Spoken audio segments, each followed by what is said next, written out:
Dzień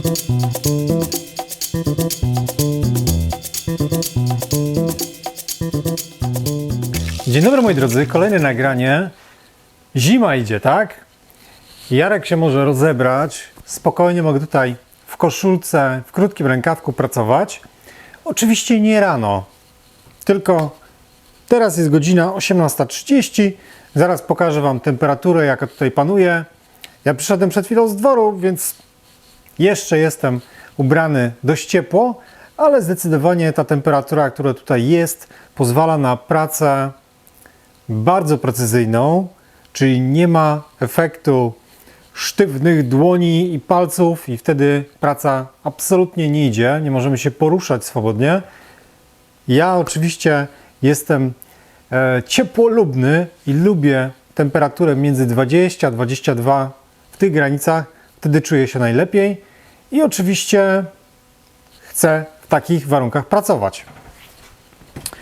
Tutaj jest nasze serce całego systemu ogrzewania, czyli piec, który pracuje u nas chyba drugi rok? Tak mi się wydaje. Wszystkie elementy, o których dzisiaj Wam opowiem, były oczywiście omawiane dość szczegółowo, więc odeślę Was, będą linki pod tym filmem, wyszukuję te tematy i to jest taka, powiedzmy, myślę, że ostateczna wersja naszego ogrzewania, które pracuje w zimie. Pokażę Wam jeszcze inny system, który tutaj mam, ale na razie co do tego kominka z wkładem, z płaszczem wodnym, z płaszczem.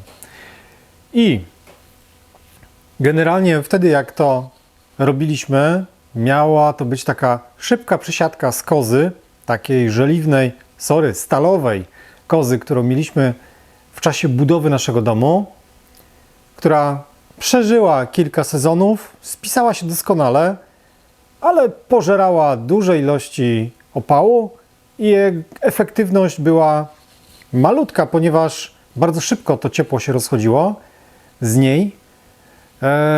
Tutaj jest zupełnie inaczej.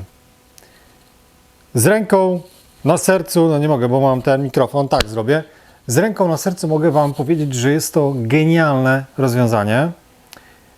Właśnie ze względu na niesamowitą sprawność tego systemu. Tutaj jest mój skład na drewno takie lite. Jeśli chodzi o to, czym palę, nie to, bo to są jeszcze kantówki, które z jakiegoś tematu tutaj zostały. Jeden wsad i drugi. To jest spokojnie na 2 dni palenia. To wrzucam rano tutaj do środka i do końca dnia już raczej nie dorzucam, ponieważ jeśli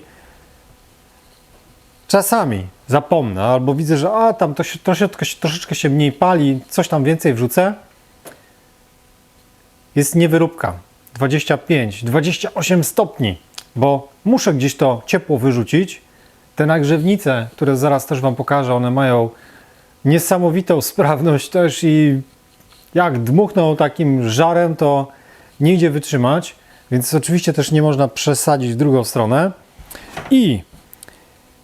Czyli to jest wsad tak naprawdę na jeden dzień. Oczywiście również jak to w warsztacie stolarskim mam trociny, tym najczęściej rozpalam, kiedy włożę drewno, później zasypuję też to trocinami trochę i staram się, przynajmniej mówię, staram się, nie zawsze o tym pamiętam i czasami zdarzy mi się, że rozpalam od dołu, ale również staram się przestawić na rozpalanie czy palenie od góry. Więc jak najbardziej trociny to jest drewno suche, świetna sprawa, no coś z tym muszę robić, a jest to doskonały też opał. Dobra, to tutaj mówiłem o efektywności i tak naprawdę po rozpaleniu 15-20 minut, zobaczmy teraz jaka jest temperatura, 36 stopni. No to jest już wszystko chłodne, bo no mówię, rano było palone i godzina to tutaj już jest elegancko, już wszystko ciepło. Na pewno po godzinie czasu już nagrzewnice są, że tak powiem, uruchomione. Już leci ciepłe 50 stopni. Tutaj mam nastawione, że one dmuchają od 50 chyba, od 50 albo 55 stopni. Więc jak się włączą, to już naprawdę dmuchają dużym takim strumieniem powietrza, ciepłym. Jeszcze coś Wam pokażę. Jeszcze coś Wam pokażę, bo to jest świetna sprawa. Zaraz tutaj kamerę przestawię troszeczkę i powiększę, o ile się da, ponieważ widzicie, jak to wygląda. No generalnie wygląda jak normalna szyba, nie? Wiadomo, że jest czarna i opalona, ale mam coś. To nie jest żadna chemia. To jest coś, co nie zdradzę Wam. Tutaj, tu będzie, tu czy tu, nie wiem, z której strony tam ta ikonka się pokaże. Odeślę Was do filmu, gdzie Litka omawiała pewien preparat. Ja sobie to spsikam i zaraz Wam pokażę, jak pięknie ta czarna sadza sobie stąd zejdzie, rozpuści się. I najlepsze jest to, że stosowałem wiele preparatów. Wiadomo, że to też jest estetyka, nie? No, żeby nacieszyć troszeczkę oko tym ogniem żywym, który tutaj po prostu będzie widać.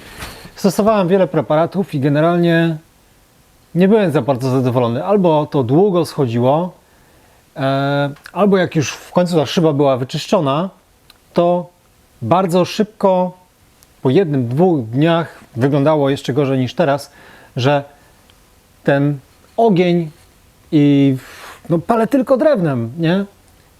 I tak robił czarną tą szybę i generalnie brzydko to wyglądało. Więc dobra, to się rozmoczy i zaraz Wam pokażę. I teraz przestawimy kamerę sobie tylko tutaj na górę, czyli na nasze nagrzewnice. Volcano VTS.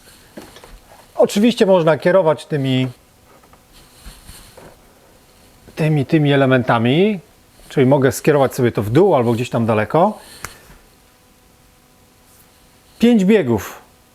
Na pierwszym biegu, na którym najczęściej pracują, praktycznie nawet tego nie słychać. Trzeba podejść i dopiero czuć na twarzy ten powiew powietrza. Na 5. biegu urywa głowę. Wtedy jest taki przeciąg, że szok. Więc pamiętajcie,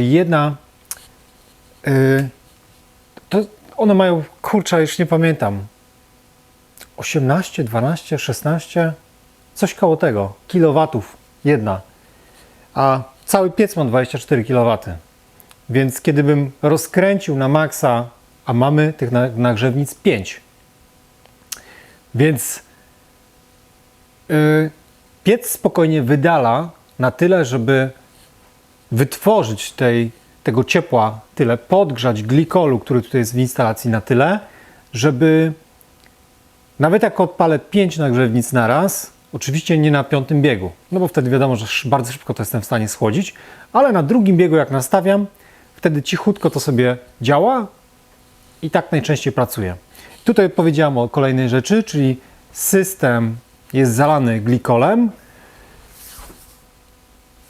Cała instalacja była wykonana w miedzi, jak widzicie jest zaprasowywana. To też o tym mówiłem, że warsztat drewniany, nie chciałem, żeby tutaj było lutowane to, więc myślę, że w dzisiejszych czasach to jest chyba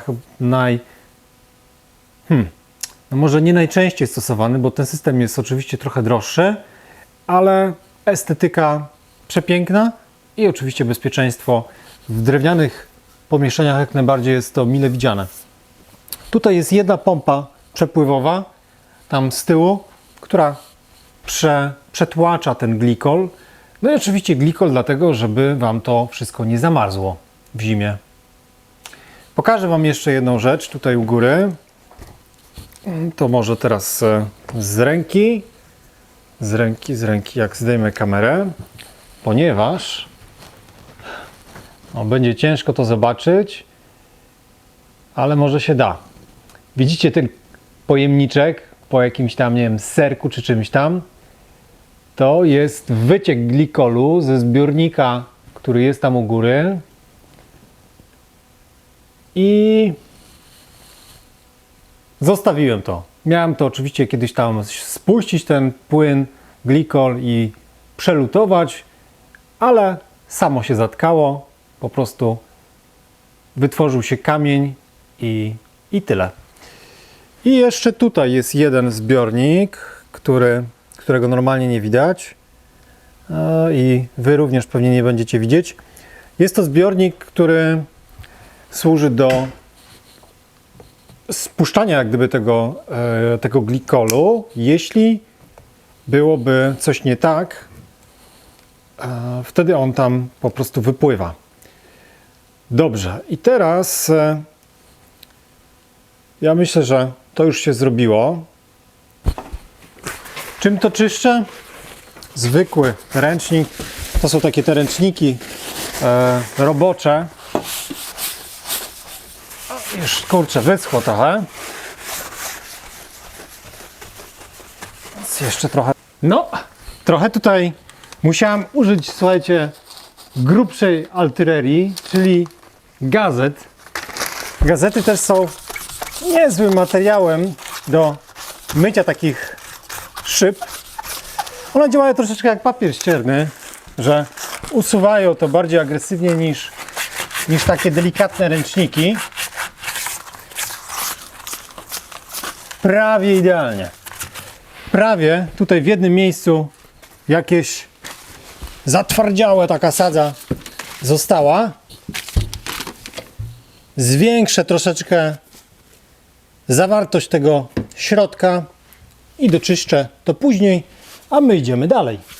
I teraz z tego miejsca idziemy pod sufit, ponieważ tutaj mam drugie źródło ogrzewania, które stosuję wiosną i jesienią.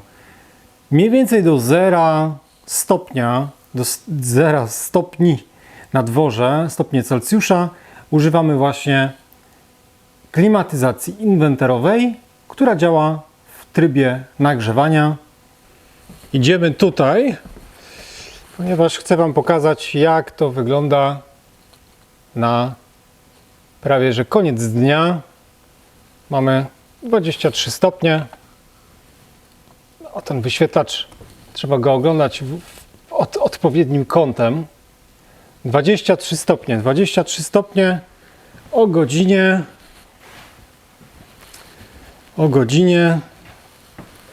którą my tu mamy. No prawie 19. I to chyba wszystko, myślę, w temacie ogrzewania tutaj naszego warsztatu. Ja jestem bardzo, ale to bardzo zadowolony. Idzie niewielka ilość drewna, jest bardzo ciepło. Jeszcze jedna rzecz, kluczowa. Ściany. Wszystkie ściany mamy w granicach 15 cm. Plus boazeria, plus z zewnątrz boazeria. W granicach 20 cm ściany mamy i oczywiście dach również, więc generalnie, więc izolacji jest dosyć sporo.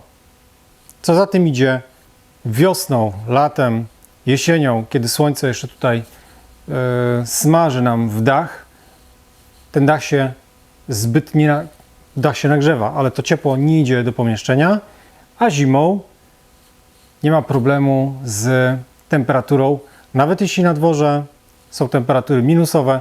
Teraz było już chyba około minus 3 stopni, a tutaj jak widzicie 23. Po jednym wsadzie elegancja Francja. Także kończąc, kto drogo buduje, ten tanio eksploatuje. Tak jest przysłowie. I faktycznie przy budowaniu budynków, no niestety na izolacji nie wolno oszczędzać. Później rok w rok będziemy się denerwować, że kurczę, mogłem ocieplić, a tak ja palę, a ciągle w tym pomieszczeniu jest chłodno. Dziękuję Wam za uwagę. Podzielcie się Waszymi sposobami na ogrzewanie takich warsztatów przydomowych, czy warsztatów większych jeszcze niż moje. Będę wdzięczny. Myślę, że te informacje, które również od Was będą dostarczone, posłużą innym osobom i o to chodzi. Dzielimy się wiedzą i doświadczeniem. Do zobaczenia. Na razie.